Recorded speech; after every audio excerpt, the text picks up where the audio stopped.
निरवधि गुण निरुपम पुरुष भरत भरत सम जाने। कहिय सुमेरु किसेर सम कवि कुल मति सकुचानी। अर्थात भरत जी असीम गुण संपन्न और उपमा रहित पुरुष है।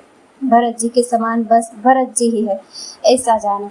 सुमेरु पर्वत को क्या शेर के बराबर कह सकते हैं? इसीलिए कवि समाज की बुद्धि भी सकुचा गई। अगम सबहि बरनत बर बरनी। जिमि जलहीन मीन गमु धरनी। भरत अमित महिमा सुनु रानी। जानहि राम न सकहि बखानी। हे श्रेष्ठ वर्ण वाली, भरत जी की महिमा का वर्णन करना सभी के लिए वैसे ही अगम है जैसे जल रहित पृथ्वी पर मछली का चलना। हे रानी सुनो, भरत जी की अपरिमित महिमा को एक श्री रामचंद्र जी ही जानते हैं, किंतु वे भी उसका वर्णन नहीं कर सकते। बरनी सप्रेम भरत अनुभाव। दिय जिय कीर चिलखी कहराव। बहुरई लखनु भरतु बन जाहि। सब कर भल सबके मन माहि। इस प्रकार प्रेम पूर्वक भरत जी के प्रभाव का वर्णन करके फिर पत्नी के मन की रुचि जानकर राजा ने कहा, लक्ष्मण जी लौट जाए और भरत जी वन को जाए। इसमें सभी का भला है और यही सबके मन में है। देवी परंतु भरत रघुबर की। प्रीति प्रतीत जाए नहीं तर के। भरत अवधि स्नेह ममता की। यद्यपि राम सीम समता की। परंतु हे देवी, भरत जी और श्री रामचंद्र जी का प्रेम और एक दूसरे पर विश्वास बुद्धि और विचार की सीमा में नहीं आ सकता। यद्यपि श्री रामचंद्र जी समता की सीमा है, तथापि भरत जी प्रेम और ममता की सीमा है। परमारथ स्वारथ सुख सारे। भरतन सपने हो मन हो निहारे। साधन सिद्धि राम पगने हो। मोहिला की परत भरत मत एहूं। भरत जी ने समस्त परमार्थ स्वार्थ और सुखों की और स्वप्न में भी मन से भी नहीं ताका है। श्री राम जी के चरणों का प्रेम ही उनका साधन है और वही सिद्धि है। मुझे तो भरत जी का बस यही एकमात्र सिद्धांत जान पड़ता है।